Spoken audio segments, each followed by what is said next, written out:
Bien-aimés frères et sœurs dans le Seigneur, que la grâce du Tout-Puissant repose sur chacun de vous et merci d'avoir accepté de nous suivre et d'entendre ce que Dieu veut nous dire aujourd'hui afin de nous préparer pour ce grand jour qui est devant nous, le jour de retour du Seigneur, le jour où la tête et le corps se réunissent ensemble, où le Seigneur viendra chercher son épouse et être avec elle pour l'éternité.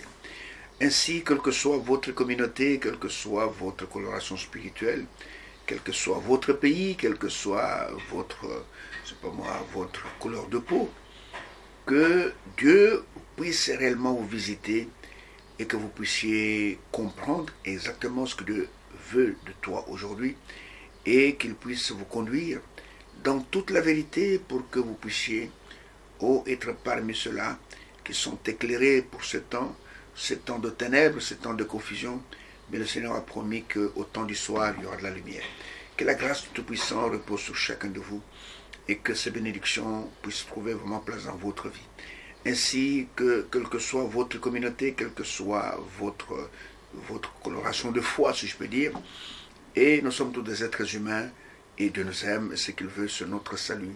Il nous a appelés pour la possession du salut et non pas pour le jour de la colère.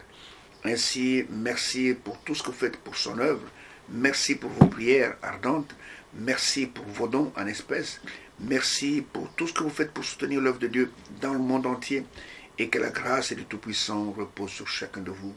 Et votre récompense sera grande dans les cieux. Et nous croyons que Dieu ne parle pas en vain. Chaque parole que Dieu prononce sur ses serviteurs a un but. Et ce but, c'est d'amener plusieurs à rentrer au bercail, à rentrer vers leur Créateur, à rentrer vers celui qui les a sauvés, qui les a rachetés par son sang. Ainsi que la grâce Tout-Puissant soit sur chacun de vous, que ces émissions vous atteignent en Afrique, que vous atteignent en Europe, que ces émissions vous atteignent en Océanie, que vous atteignent, je sais pas moi, dans les Amériques, aux États-Unis, que vous atteignent en Asie, n'importe où, dans n'importe quel pays. Et si vous pouvez entendre sa voix, n'endurcissez pas votre cœur, mais croyez tout votre cœur et retenez cette parole, croyez-la parce que c'est elle, au travers d'elle, que le salut de vos âmes vous est garanti. Ainsi, merci beaucoup. Nous allons maintenant nous tourner vers lui en invitant la scène. Seigneur, viens nous parler parce que nous avons besoin que toi, tu nous parles. Le temps dans lequel nous vivons, c'est un temps de famine où les gens iront ça et là pour chercher la parole de l'Éternel, mais ils ne la trouveront pas. Mais il y a une table qui est dressée pour les enfants de Dieu. Et sur cette table, il n'y a pas de vomissement, il n'y a pas d'ordure, mais sur cette table, il y a de la nourriture succulente qui a été réservée uniquement pour ceux que Dieu a connus avant la fondation du monde et dont les noms sont inscrits dans un livre, le livre de vie, le livre de vie de l'agneau.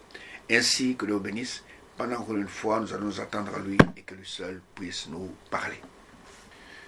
Nous sommes en train de nous entretenir dans ces émissions qui sont différentes de beaucoup d'émissions qui passent à la télévision, mais dans ces émissions, nous vous parlons avec sincérité de cœur, de la part du Seigneur, nous vous parlons du message biblique du temps de la fin, ce message merveilleux qui a été promis, c'est un message promis, et nous sommes au temps du rétablissement de toutes choses, et comme Dieu avait promis au travers des Écritures, il a été dit dans Matthieu chapitre 17, verset 10, verset 11, c'est le Seigneur qui l'a dit à ses trois disciples sur la montagne de transfiguration. Il leur a dit qu'il est vrai qu'Élie doit venir et rétablir toutes choses. Et nous voyons que Pierre, plus tard, a dit que Jésus doit être retenu au ciel jusqu'au temps du rétablissement de toutes choses, les temps qui avaient été annoncés par le Seigneur lui-même et par les saints prophètes. Ainsi, nous vous parlons non pas de la part d'une école de théologie, non pas de la part d'un grand ou petit séminaire, non pas de la part d'une communauté. Et comme je le répète tout le temps, en parlant de Jean-Baptiste, quand il a apparu sur la scène, il dit que lui était un homme envoyé de Dieu, et son nom était Jean. Et nous aussi, dans cet âge, nous avons reçu un homme envoyé de Dieu, et son nom, c'est William Branham, et cet homme a été envoyé avec un message puissant. Ce message, c'est un message de rétablissement, un message de rafraîchissement, afin que nous puissions être préparés pour la rencontre du Seigneur dans les airs et être avec lui pour l'éternité. Et nous avons trouvé bon maintenant, nous avons commencé depuis quelque temps, en parlant de la voix de Dieu dans ces derniers jours. La voix, donc ce qu'il fait entendre de sa bouche, la voix de Dieu dans ces derniers jours. Et vous savez, il y a plusieurs voix sur la terre. Il y a des voix discordantes qui parlent dans tous les sens, mais il y a une seule voix qui véhicule la vie, et cette voix, c'est la voix du Seigneur, la voix de Dieu dans ces derniers jours. Et Dieu parle, Dieu a une bouche comme tu as une bouche, Dieu a des oreilles comme tu as des oreilles. Non seulement il parle, mais Dieu entend. Et nous voyons que dans ces derniers temps, Dieu aussi nous parle. Et nous avons pris 2 passages de l'Écriture qui peuvent illustrer ce que nous sommes en train de dire dans cette tranche d'émission. Nous commençons par Ésaïe chapitre 40. Ésaïe 40, et nous partons du verset 1 jusqu'au verset 3 premiers versets seulement, et même jusqu'au verset 5. Il est dit, « Consolez, consolez mon peuple, dit votre Dieu. Parlez au cœur de Jérusalem et criez-lui. » Jérusalem, là, c'est comme l'épouse. « Que sa servitude est finie, que son iniquité est expiée, qu'il a reçu de la main de l'Éternel au double de tous ses péchés. » Une voix crie, une voix parle. « Préparez au désert le chemin de l'Éternel. Aplanissez dans le lieu aride une route pour notre Dieu. Que toute vallée soit exaucée, que toute montagne, toute colline soit abaissée, que les coteaux se changent en plaine et les défilés étroits en vallons. Alors la gloire de l'Éternel sera révélée, et au même instant toute chair la verra, car la bouche de l'Éternel, Dieu a une bouche, a parlé. Car la bouche de l'Éternel a parlé. Mes bien-aimés frères, mes bien-aimées sœurs, Dieu a une bouche, Dieu parle. Et souvent, Dieu, il parle au travers de ses serviteurs qui sont les prophètes selon Amos chapitre 3 verset 7. Il dit que l'Éternel ne fait rien sur la terre sans avoir révélé sa pensée ou sa parole à ses serviteurs, les prophètes. Et donc 1 Samuel au chapitre 3. 1 Samuel au chapitre 3. Et c'est ce qui était d'actualité du temps du petit Samuel. Et regardez ce qui est écrit, 1 Samuel chapitre 3, les 3 premiers versets, et pas après le verset 19. Il est dit, le jeune Samuel était au service de l'Éternel devant Élie, n'était pas au service d'Élie, mais au service de l'Éternel devant Élie. La parole de l'Éternel était rare en ces temps-là. Les visions n'étaient pas fréquentes. En ce même temps, Élie, qui commençait à avoir les yeux troubles et ne pouvait plus voir, était couché à sa place. La lampe de Dieu n'était pas encore éteinte. Comme aujourd'hui, la lampe de l'Éternel, sa parole, qui est une lampe, n'est pas encore éteinte. Et Samuel était couché dans le temple de l'Éternel, où était l'arche de Dieu. Verset 19 seulement. Samuel grandissait, l'Éternel était avec lui, et il ne laissa tomber à terre aucune de ses paroles. Aucune de ses paroles, parce que Dieu parle. Dieu aime bien quand on l'écoute, Dieu aime bien quand on obéit à ce qu'il fait, et nous voyons que Dieu a une voix, et sa voix, elle véhicule la vie. Et nous voyons que dès le commencement, l'homme est tombé dans la disgrâce pour avoir écouté un autre prédicateur. L'homme a voulu écouter, il a écouté sa femme, laquelle femme avait écouté la voix de l'ennemi au travers du serpent, et l'homme a été entraîné dans la chute. Et nous avons commencé à parler un peu de cela, en montrant que ce qui est arrivé dans le jardin d'Éden, ce n'était pas ce que beaucoup de communautés enseignent. Ils n'ont pas mangé ni une pomme, ni une poire, ni une mandarine, ni une orange. Mais ce qui s'est passé dans le jardin d'Éden, il y a eu acte d'adultère et ils ont mangé quelque chose. Et nous avons montré que ce qu'ils ont mangé, ce qui a entraîné la chute, c'est comme il est écrit dans Proverbes au chapitre 30. Proverbes chapitre 30. Et nous l'avons lu la fois passée. Proverbes chapitre 30. Je le redis encore. Et au verset 18 jusqu'au verset 20, où il dit, c'est Agur qui parle ici. il dit, il y a 3 choses qui sont au-dessus de ma portée, même 4 que je ne puis comprendre. La trace de l'aigle dans les cieux, la trace du serpent sur le rocher, la trace du navire au milieu de la mer, la trace de l'homme chez la jeune fille. Telle est la voix de la femme adultère. Elle mange, elle s'essuie la bouche, puis elle dit, je n'ai point fait de mal.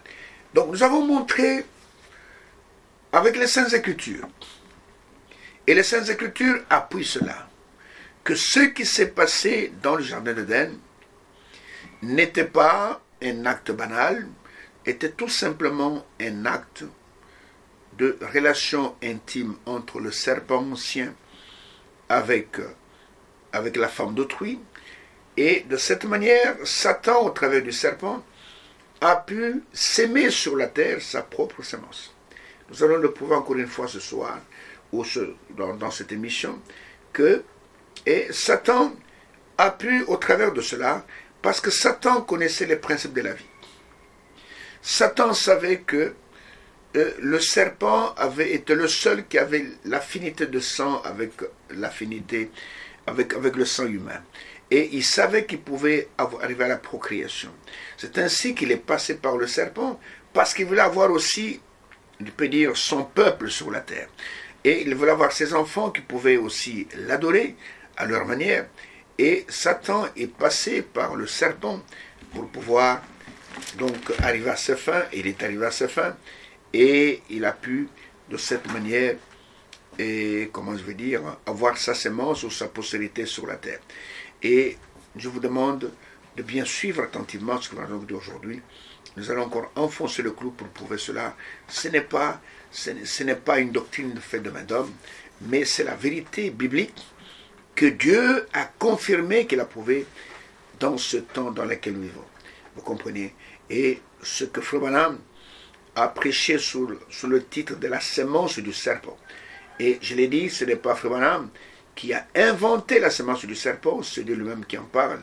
Et quand vous allez dans Genèse, chapitre 3, verset 15, Dieu parle de semence, parle de postérité, et après la chute, parce qu'il savait que Satan avait sémé sa propre semence, et il est dit, verset 15, jusqu'au verset 16, il dit, « Je mettrai une inimitié en s'adressant au serpent, entre toi et la femme, entre ta postérité et sa postérité, et celle-ci t'écrasera la tête et tu le blesseras les talons. » Dieu parle ici, en jugeant le péché, il parle de ce qui va se passer, de ce qui va arriver plus tard. Il sait qu'une semence, quand elle est plantée, elle finira par produire du fruit. Il parle ici d'une postérité que le serpent aura sur la terre. En fait, il ne parle pas tellement au serpent, il parle à Satan. Et il dit, mais moi je donnerai une postérité à la femme, la postérité promise. Et quand cette postérité viendra, elle t'écrasera la tête et tu le blesseras le talon.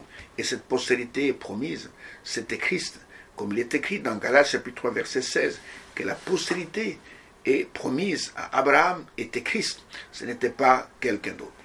Ainsi nous voyons que quand l'homme a écouté la voix de sa femme, et qu'il a mangé de l'arbre, et cela a entraîné, je peux dire, cela a entraîné la chute de l'homme. Et écoutez, je reprends un peu la lecture à partir de Genèse 3. Genèse 3, je prends un peu partir du verset 17. Il est dit ceci, il est dit à la femme, à l'homme plutôt, il dit à l'homme, c'est Dieu qui parle à l'homme, puisque tu as écouté la voix de ta femme, et que tu as mangé de l'arbre, au sujet duquel je t'avais donné cet ordre, pas un conseil, je t'avais donné cet ordre, et tu n'en mangeras point, le sol sera maudit à cause de toi, et c'est à force des peines que tu en tireras ta nourriture tous les jours de ta vie. Et ici, regardez, nous allons revenir à ça plus loin, Dieu n'a pas maudit l'homme. Il dit, puisque tu as écouté la voix de ta femme, laquelle femme avait écouté la voix du serpent? lequel serpent est incarné par Satan, par le diable. En quelque sorte, la femme a écouté la voix de Satan au travers du serpent, et l'homme a écouté la voix de sa femme, laquelle voix était commandée par la voix de Satan, et que tu as mangé de l'arbre. À cause de cela, non pas que toi l'homme tu seras maudit, mais à cause de cela, le sol sera maudit, et la terre sera maudite à cause de toi. Et c'est à force de peine que tu en tireras ta nourriture tous les jours de ta vie. Il te produira des épines et des ronces, et tu mangeras de l'herbe des champs. C'est à la sueur de ton visage que tu mangeras du pain, jusqu'à ce que tu retournes dans la terre où tu as été pris, car tu es poussière, et tu retournes la poussière. Ici, ce sont des paroles mystérieuses. Et je demande toute votre attention pour comprendre, pour saisir ce que la voix de Dieu dans ces derniers jours nous a parlé, nous a dit, afin que vous puissiez comprendre comment Satan a commencé et comprendre aussi comment Satan va terminer sa course. Il y a 2 livres dans cette Bible que Satan est de tout son cœur. Il y a d'abord le livre de la Genèse, parce que ce livre nous montre comment Satan a commencé, comment le péché est entré. Et il y a aussi le livre de l'Apocalypse qui nous montre comment il va terminer sa course. C'est-à-dire sa course où ça? Dans les temps de feu, où il sera consumé. On n'entendra plus parler de lui, il n'y aura plus de Satan, plus de démons. Et nous voyons que Dieu reproche à l'homme d'avoir écouté la voix de sa femme, laquelle a écouté la voix du serpent, lequel est incarné par le diable. En quelque sorte, l'homme a écouté la voix de l'ennemi. Dieu ne veut pas que ses enfants soient influencés d'une manière ou d'une autre par Satan. C'est pourquoi vous êtes censés écouter une seule voix. Comme il fut dit aux disciples sur la montagne de transfiguration, celui-ci est mon fils bien-aimé, en qui j'ai mis toute mon affection, écoutez-le. Nous sommes censés écouter uniquement le Seigneur Jésus. Et nous l'écoutons au travers de ses serviteurs. Et il a dit, d'abord même dans Matthieu ou dans Luc, et regardez ce que le Seigneur a dit à propos de sa voix. Je prends d'abord Luc chapitre 10, et regardez ce qu'il dit au verset 16. Luc chapitre 10, au verset 16.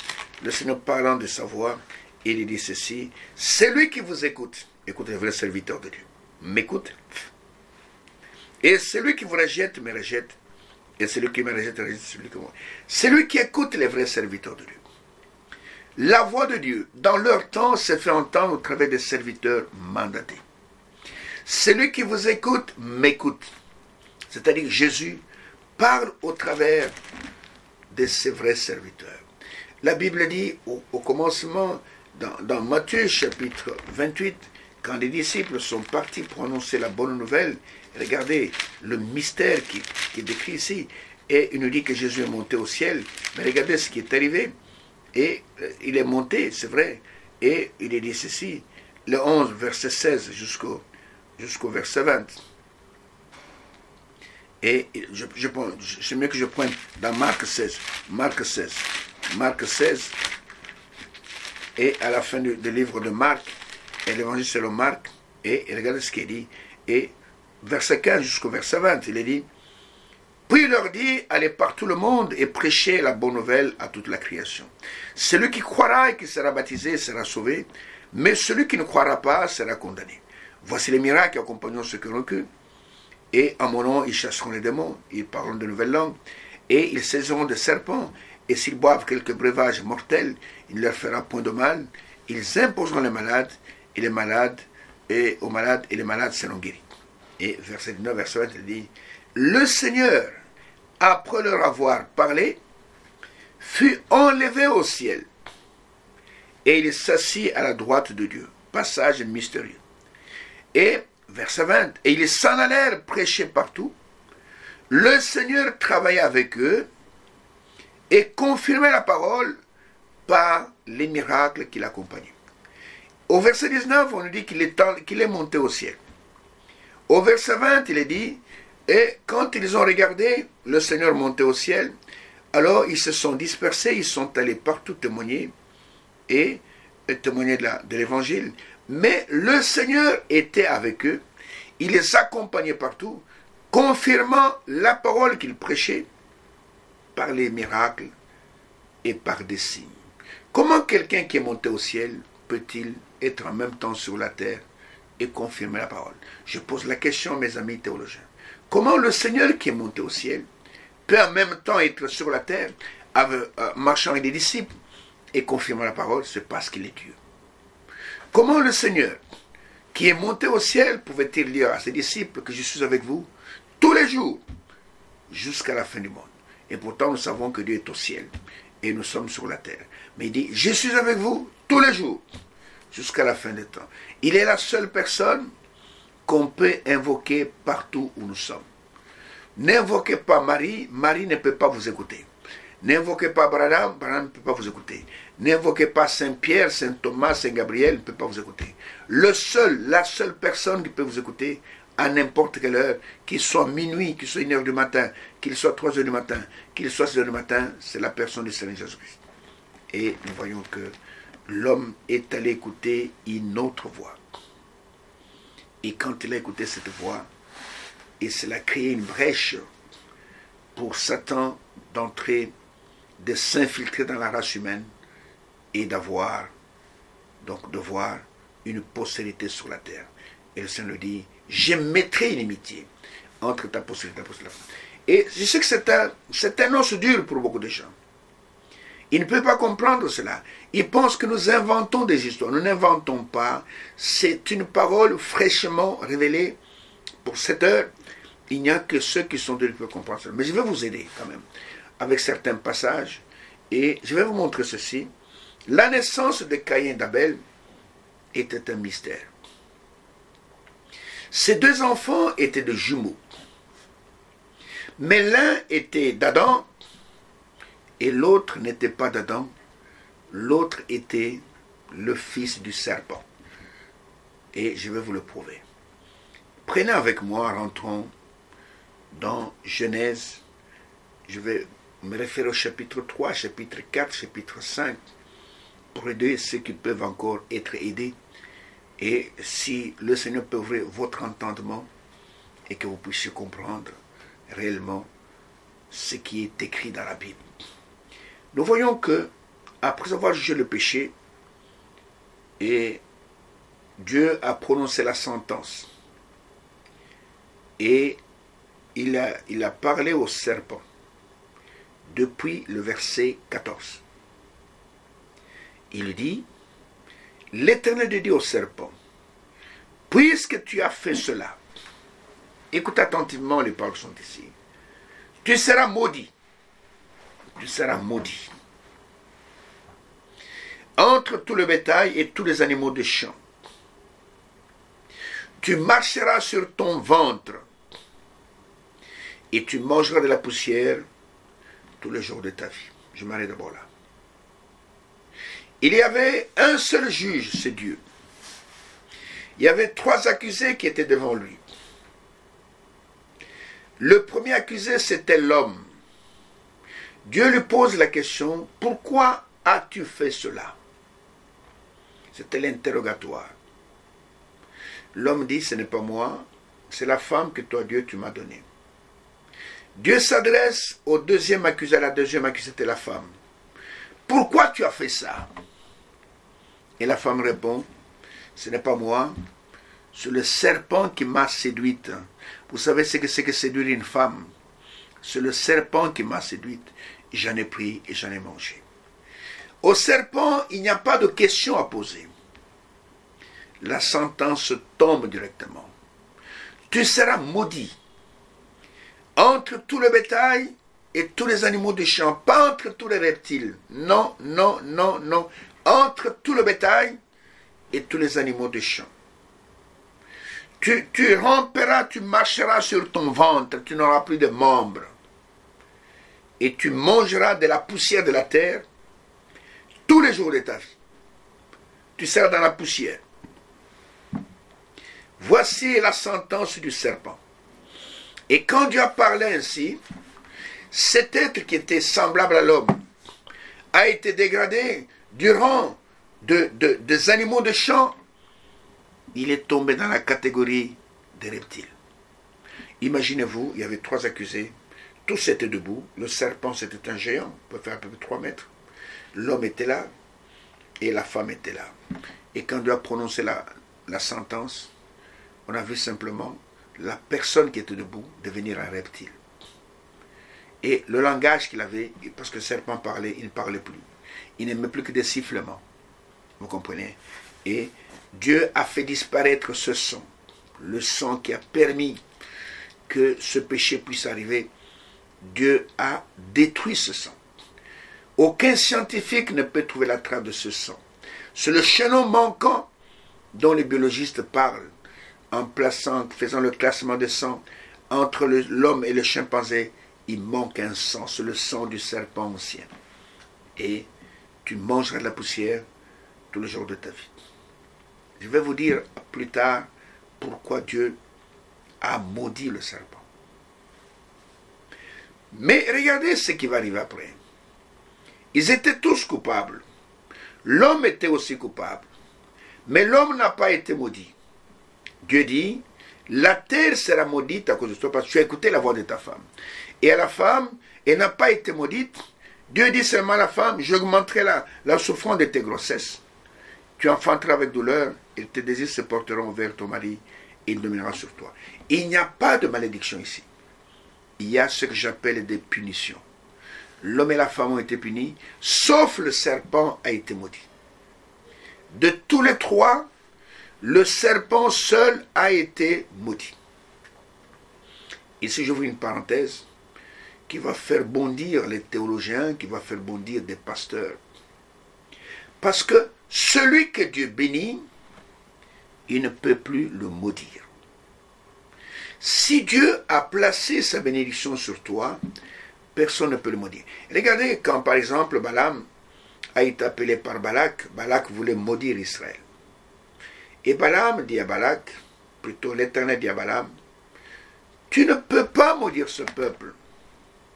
Pourquoi? Parce que ce peuple a déjà été béni. Et comme il est déjà béni, tu ne peux pas le maudire. Donc dis à ses envoyés de Balak de rentrer chez eux, parce que ce peuple est déjà béni. Vous pouvez trouver cela dans Nombre chapitre 22. Et regardez ce que le Seigneur dit à Balaam, quand Balaam est allé consulter l'Éternel. Et Nombre 22, commençons par le verset 9. Dieu vint à Balaam et dit, qui sont ces hommes que tu as chez toi? Balaam répondit à Dieu, Balak, fils de Tsippor, roi de Moab, les a envoyés pour me dire, voici un peuple sorti d'Égypte et couvre la surface de la terre. Viens donc moduler, mais peut-être aussi pourrais-je le combattre et le chasserai-je. Dieu dit à Balaam, verset 12, tu n'iras point avec eux, tu ne maudiras point ce peuple, car il est béni. Vous comprenez? Il est béni. Tu ne maudiras pas parce que ce peuple est béni. Et tous ceux que Dieu a bénis, il est impossible qu'ils soient maudits par qui que ce soit. Il est écrit dans Éphésiens chapitre 1er, verset 3, il est écrit, regardez, je lis peut-être pour ceux qui n'ont pas de Bible, Éphésiens chapitre 1er, verset 3, béni soit le Dieu et Père de notre Seigneur Jésus-Christ, qui nous a bénis de toute bénédiction spirituelle dans le lieu céleste en Christ. Nous sommes bénis en Christ. Les bénédictions sont venues en nous au travers de Christ. Donc, nous sommes bénis avec Abraham et au travers de Christ, et la bénédiction est venue sur nous. Aucun magicien, aucun sorcier ne peut nous maudire. Si quelqu'un tente de nous maudire, la malédiction va se retourner contre lui-même. Vous comprenez? Et donc il est dit, béni soit Dieu et Père de notre Seigneur Jésus-Christ, qui nous a bénis de toute bénédiction. Alors, nous voyons que lors de la création, regardez, je veux vous révéler quelque chose, que Dieu puisse être avec vous et qu'il fasse comprendre cela. Regardez ce qui s'est passé quand Dieu a créé la vie sur la terre.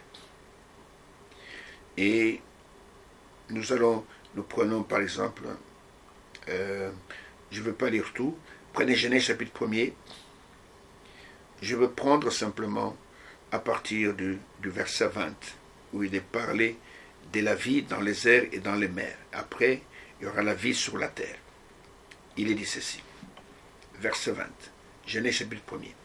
Dieu dit que les eaux produisent en abondance des animaux vivants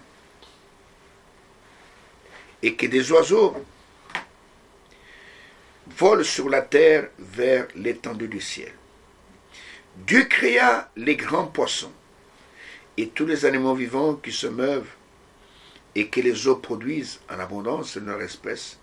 Il créa aussi tout oiseau ailé selon son espèce. Dieu vit que cela était bon. Écoutez, Dieu les bénit. C'est très important. Dieu a béni les poissons, il a béni les oiseaux en disant, soyez féconds, multipliez, remplissez les eaux de la mer, les eaux de mer, et que les oiseaux multiplient sur la terre. Ainsi lui est un soir, il lui est un matin, et ce fut le 5e jour. Ça, c'est la vie dans les eaux et la vie dans les airs. Maintenant, le verset 24 sur le 6e jour. Dieu dit que la terre produise des animaux vivants, selon leur espèce, du bétail, des reptiles et des animaux terrestres selon leur espèce, et cela fut ainsi. Dieu fit les animaux de la terre selon leur espèce, le bétail selon son espèce, et tous les reptiles de la terre selon leur espèce. Dieu vit que cela était bon. Détail important, Dieu ne les a pas bénis. Dieu n'a jamais béni les animaux terrestres. Dieu n'a jamais béni le bétail. Dieu n'a jamais béni le reptile. Donc, Dieu vit seulement que c'était bon. Il n'a pas prononcé sa bénédiction. Pourquoi? Parce que Dieu, qui est l'intelligence extrême, il savait qu'au travers de l'un d'eux, la chute de l'homme va intervenir. Si Dieu avait béni les animaux terrestres, il ne pouvait plus maudire le serpent. Vous entendez ça? S'il avait béni les animaux, il ne pouvait plus ôter la bénédiction, parce que celui qui est béni pour toujours. Il ne pouvait plus ôter la bénédiction. Dieu vit seulement que cela était bon. Il savait que la chute viendrait par le serpent. Il savait que le serpent fait partie des animaux de champ. Que s'il bénissait les animaux de champ, il ne pourrait plus maudire le serpent. Et il dit, Dieu vit que cela était bon. Ça, c'est la première partie du 6e jour. Au verset 26, verset 27, il dit, puis Dieu dit, faisons l'homme à notre image, selon notre ressemblance, et qu'il domine sur les poissons de la mer, sur les oiseaux du ciel, sur le bétail et sur toute la terre, et sur tous les reptiles qui rampent sur la terre. Dieu créa l'homme à son image, et il le créa à l'image de Dieu. Il créa l'homme et la femme. Verset 28. Dieu les bénit. Ici, Dieu a béni l'homme et la femme. Et Dieu leur dit, soyez féconds, multipliez, remplissez la terre, et assujettez cela, et dominez sur le poisson de la mer, sur les oiseaux du ciel, et sur tout animal qui se met sur la terre. Dieu a béni les poissons, Dieu a béni les oiseaux, Dieu n'a pas béni les animaux des champs, Dieu n'a pas béni les reptiles, Dieu n'a pas béni le bétail, Dieu a béni l'homme et la femme. C'est pourquoi quand la punition est arrivée, que le procès est arrivé, Dieu, ayant béni l'homme et la femme, il ne pouvait plus le maudire. C'est pourquoi l'homme n'a pas été maudit, mais l'homme a été puni. La terre sera maudite à cause de soi. Dieu ne pouvait pas maudire la femme parce qu'elle avait été bénie. Et Dieu a consommé une parole de... C'est pourquoi le serpent a été maudit, il a été déclassé des animaux de champ à celui des reptiles. Et nous voyons que Ève était tombée enceinte. Quand Dieu jugeait le problème dans le jardin d'Éden, Ève était déjà enceinte. C'est pourquoi Dieu, en parlant de ce qui s'est passé dans le jardin d'Éden, il a parlé de postérité. Il a parlé de sémence. C'est là où vient la sémence du serpent. Je mettrai inimitié entre ta sémence et la sémence du serpent. Dieu parle à la femme, lui parle des grossesses, lui parle d'accouchement avec douleur. Pourquoi Dieu parle de grossesse et d'accouchement et ainsi de suite? Tout simplement parce que il savait. Vous savez, une femme, quand elle tombe enceinte, même d'une heure, elle est déjà enceinte. Vous ne le voyez pas, et c'est plus tard que vous allez voir que le ventre commence à gonfler. Mais au moment même où la sémence mâle, ce petit spermatozoïde, entre dans l'ovule, la femme est déjà enceinte. Même si ça vient de se faire en une minute, elle est déjà enceinte. Et Dieu savait que Ève était enceinte. Et la science a prouvé que si une femme a des relations intimes avec deux hommes, dans l'espace, je crois que c'est de 2 jours, de 48 heures, ou c'est pas mal, ou même un peu plus, elle peut être fécondée par 2 sémences différentes. Et il peut y avoir 2 ovules qui peuvent être fécondés par des sémences venant de 2 sources différentes. Vous comprenez? Le premier homme, il dépose sa sémence, elle s'avance, et elle va jusqu'à féconder un œuf là-bas. Le deuxième qui vient, il dépose sa sémence, cette sémence se sépare, elle trouve encore des ovules qui sont là, elle peut féconder. Et nous voyons que, parce que dès qu'un ovule est fécondé, normalement, après un certain temps, les autres ovules disparaissent. Et nous voyons que Ève a été engrossée par 2 sémences différentes. Quand le prophète, l'homme de Dieu, l'Ambrama, parle de cela à l'époque, beaucoup de gens doutaient de cela. Mais aujourd'hui, ce n'est plus le cas.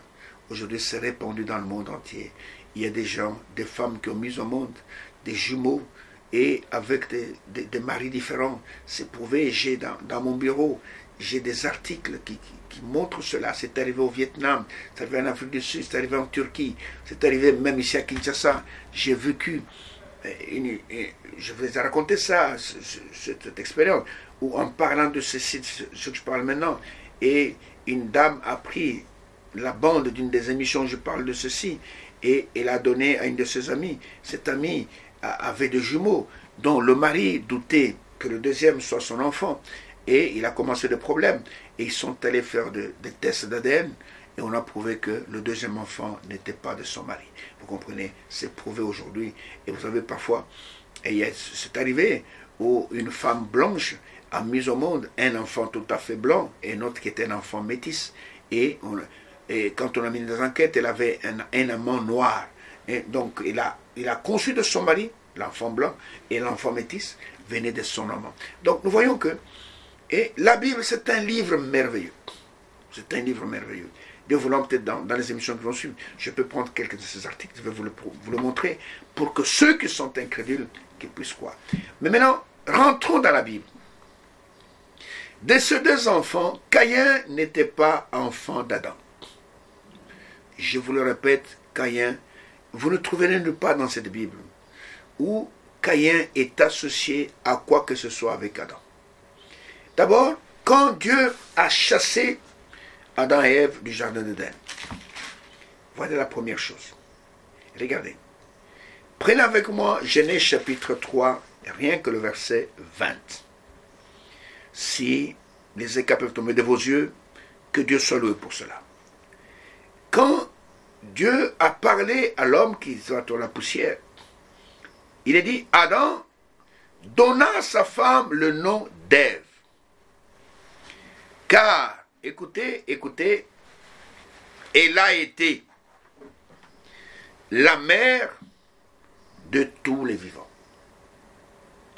Adam donna à sa femme le nom d'Ève après la chute, parce qu'elle a été la mère de tous les vivants. Vous voyez que même ici, il est question de mère.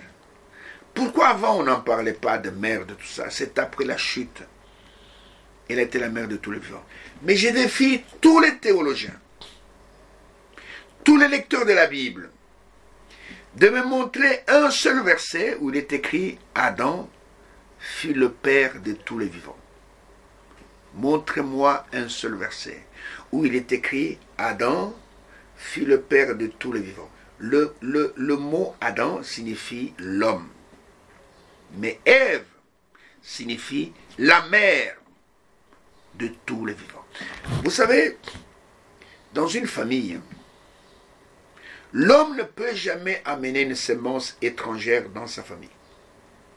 Impossible. Pourquoi? Parce que l'homme a la semence en lui et l'homme ne peut se reproduire que selon son espèce.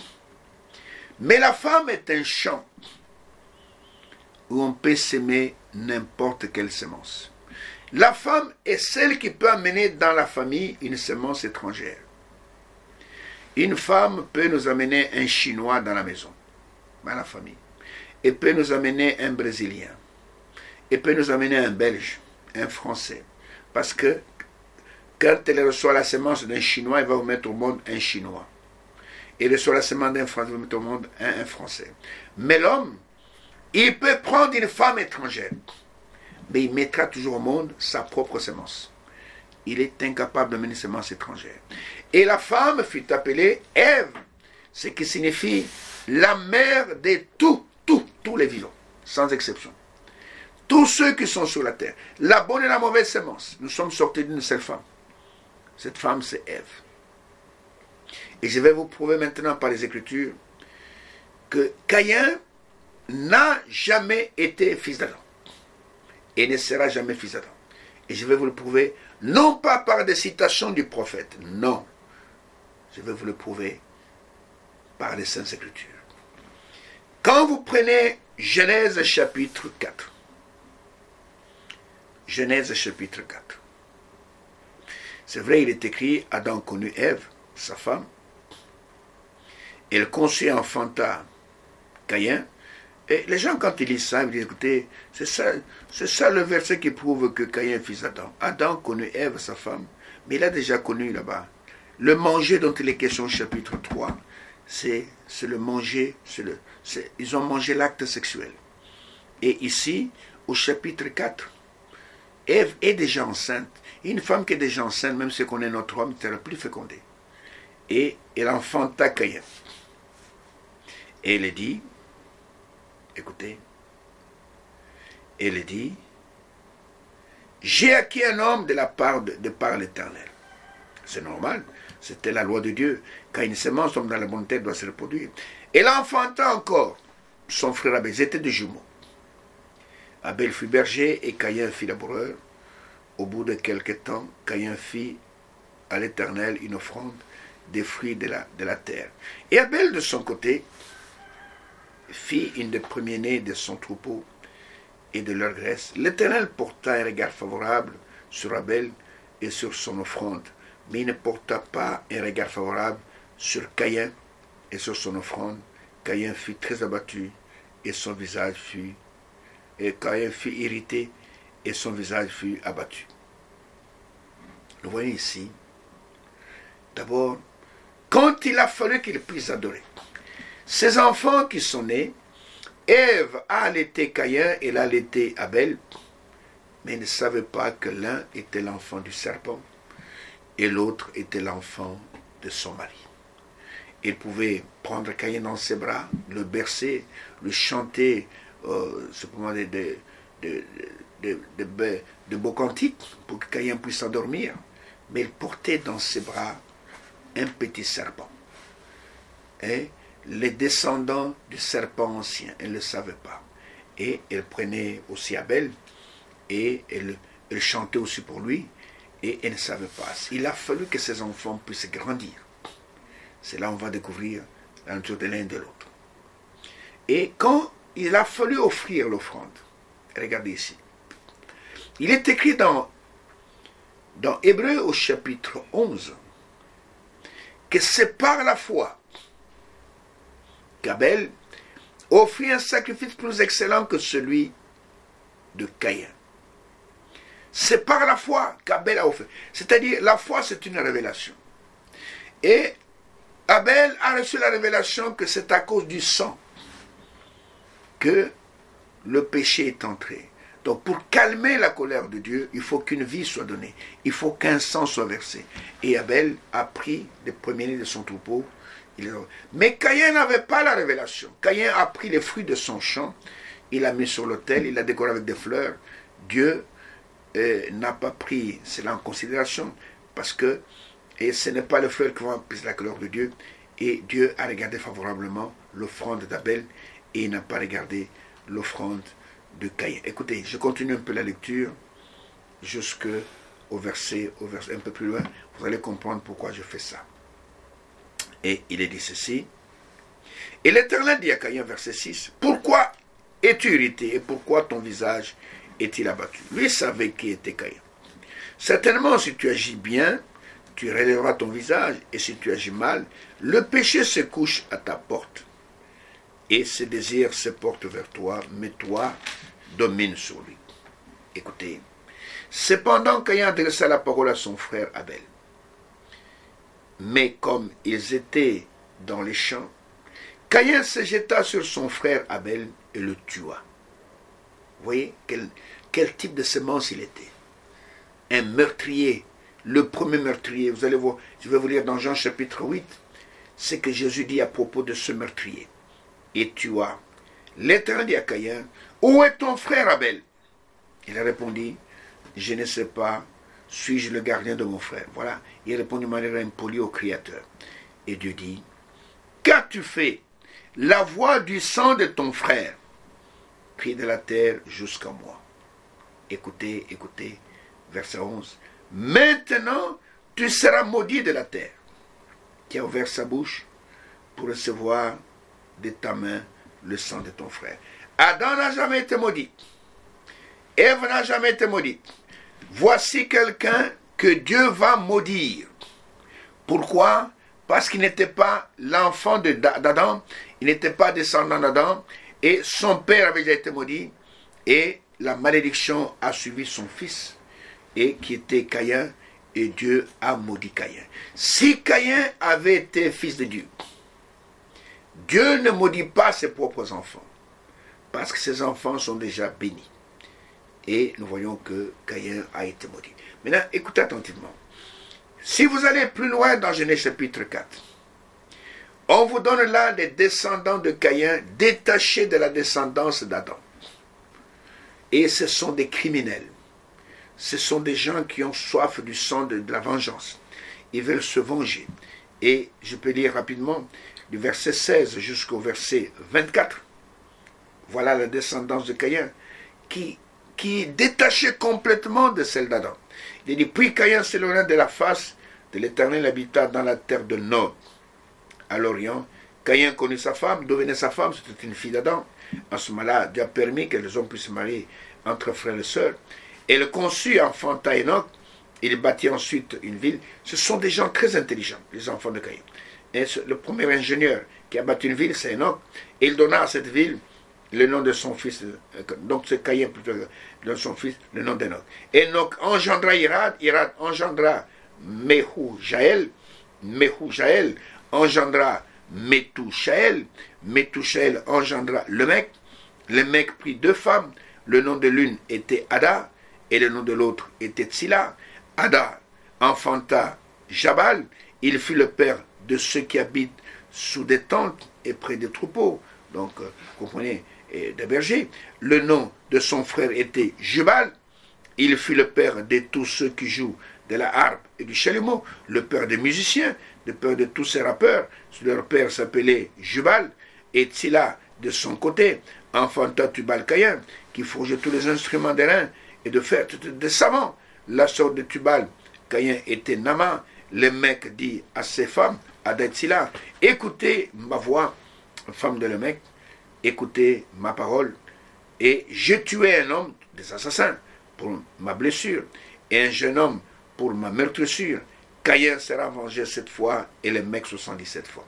Vous comprenez? C'est une génération des savants et des assassins. Mais maintenant, à partir du verset 25, Genèse 4, il est écrit, Adam connut encore sa femme. Elle enfanta un fils et l'appela du nom de Seth, car dit-elle, Dieu m'a donné un autre fils à la place d'Abel, que Caïn a tué. Seth eut aussi un fils, et il l'appela du nom d'Enoch. C'est alors seulement que l'on commença à invoquer le nom de l'Éternel. La génération de Caïn n'a jamais invoqué le nom de l'Éternel.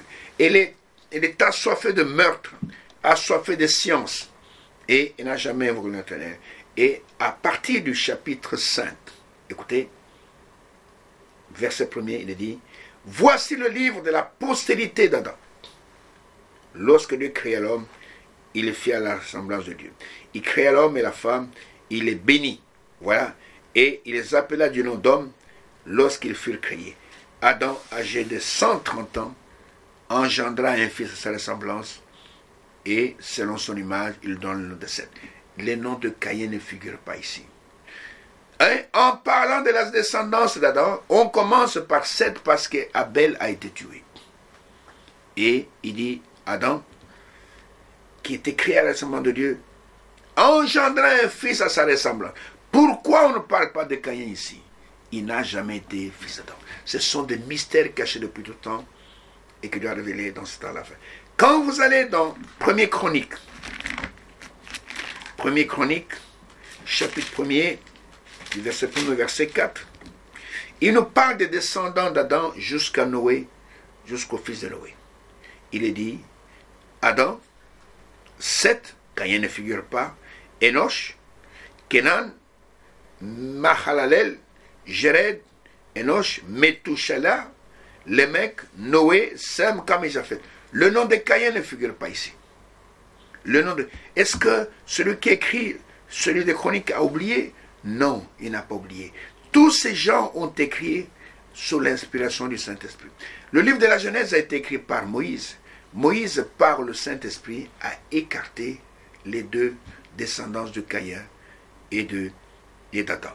Quand vous allez dans le livre de Luc, l'évangile selon Luc, au chapitre 3, et là où on a Luc qui a fait des recherches, il a établi la généalogie depuis Jésus jusqu'à Adam, et je vais simplement, à la fin du verset 23 jusqu'au verset 38, je prends seulement le verset 38, et, bon, le verset 23 dit, Jésus avait environ 30 ans lorsqu'il commença son ministère, étant, comme on le croyait, fils de Joseph, fils d'Élie. Donc ça, la descendance, c'est donc Joseph, fils d'Élie. Et on descend au verset 38, il dit, on a dit fils d'Enoch, et Enoch, fils de Seth, et Seth, fils d'Adam, et Adam, fils de Dieu. Le nom de Caïn ne figure pas là-dedans. Mais le Seigneur nous a un peu ouvert l'esprit pour comprendre d'où venait Caïn. Dans Jean chapitre 8, pendant qu'il parlait avec les Juifs, Jean chapitre 8, regardez ce qu'il leur dit, parce que sa parole ne pénétrait pas en eux. Jean chapitre 8, si vous allez au verset 43 par exemple, au verset 43, il parle aux Juifs qui s'opposent à lui. Pourquoi ne comprenez-vous pas mon langage? Écoutez, parce que vous ne pouvez écouter ma parole. Pourquoi? Vous êtes incapable d'écouter ma parole. Écoutez, vous avez pour père le diable et vous voulez accomplir le désir de votre père. Il a été meurtrier dès le commencement. Qui est le premier meurtrier? C'est Caïn. Mais maintenant, le Seigneur l'assimile à son père qui a inspiré l'acte d'adultère et donc qui a été meurtrier dès le commencement et il ne se tient pas dans la vérité parce qu'il n'y a pas de vérité en lui. Lorsqu'il profère le mensonge, il parle de son propre fond car il est menteur et peur du mensonge. Le Seigneur dit aux Juifs, vous avez pour père le diable. Il a été meurtrier dès le commencement. Et dans 1 Jean au chapitre 3, 1 Jean au chapitre 3, voilà et ce que le Seigneur dit à propos. Il y a deux lignées sur la terre. Il y a les enfants du diable, les enfants de Dieu. Et il dit ceci, commençant par le verset 9, mais ce qui m'intéresse au verset 12. Quiconque est né de Dieu ne pratique pas le péché. Parce que la sémence de Dieu demeure en lui et il ne peut pécher parce qu'il est né de Dieu. C'est par là que se font reconnaître les enfants de Dieu et les enfants du diable. Quiconque ne pratique pas la justice n'est pas de Dieu, ni celui qui n'aime pas son frère. Car ce qui vous a été annoncé et ce que vous avez entendu dès le commencement, c'est que dès le commencement, ce que nous devons nous aimer les uns les autres. Et n'est pas ressemblé à Caïn, qui était non pas d'Adam, mais du malin, et qui tua son frère. Et pourquoi le tua-t-il? Parce que ses œuvres étaient mauvaises et que celles de son frère étaient justes. Mes bien-aimés frères, mes bien-aimées sœurs, je passe beaucoup de temps sur cette sémence, et parce que c'est là où le péché a commencé. Nous devons comprendre comment il a commencé. Et la voix de Dieu dans ces derniers jours nous a révélé ces choses. Et Dieu voulant, dans l'émission qui va suivre, je vais encore prendre un passage et je vous parlerai dans Matthieu au chapitre 13, une parabole qui confirme la sémence du serpent. Et vous allez voir que nous n'avons pas besoin de nous chamailler à ce sujet-là. C'est Dieu qui a parlé, et celui qui est de Dieu écoute la voix de Dieu et croit ce que Dieu dit au travers de sa parole. Ainsi que la grâce du Tout-Puissant repose sur vous, nous allons nous arrêter là aujourd'hui, et que le Seigneur vous accorde la grâce de pouvoir assimiler sa parole. Et il y a sur la terre deux semences. Je vous le prouverai dans l'émission qui va suivre. Il y a la semence de Dieu, la semence du diable. Celui qui est de Dieu ne pratique pas le péché parce que la semence de Dieu demeure en lui. Et ne ressemblez pas à Caïn qui était du malin. Caïn n'était pas de Dieu. Le malin, c'est le diable qui était du malin. Et il n'y a aucune liaison entre Caïn et Adam parce que Caïn était l'enfant du serpent. Et le serpentien, pas le reptile, le serpentien dont Dieu a changé de forme et dont Dieu a fait disparaître le sang. Et que ceux qui ont des oreilles pour entendre, qu'ils puissent entendre. Si vous n'avez pas bien saisi, ne vous tracassez pas. L'émission prochaine, nous allons combiner d'autres éléments qui vont vous permettre de comprendre. Mais posez-vous la question, pourquoi dans toute la Bible, Caïn n'a jamais été associé à Adam? Aucune partie. Posez-vous la question. Et posez-vous la question, pourquoi il n'y a aucun verset qui dit que Caïn, plutôt Adam, est le père de tous les vivants. Posez-vous la question. Et si vous trouvez un verset qui vous dit qu'Adam était le père de tous les vivants, envoyez-le-moi ou bien téléphonez-moi. Que Dieu vous bénisse et que vous avez le discernement des choses les meilleures. Et croyez de tout votre cœur à la parole de Dieu pour cette heure. Et Dieu vous honorera en vous donnant le baptême du Saint-Esprit. Et si c'est la volonté du Seigneur, nous allons nous revoir dans l'émission prochaine.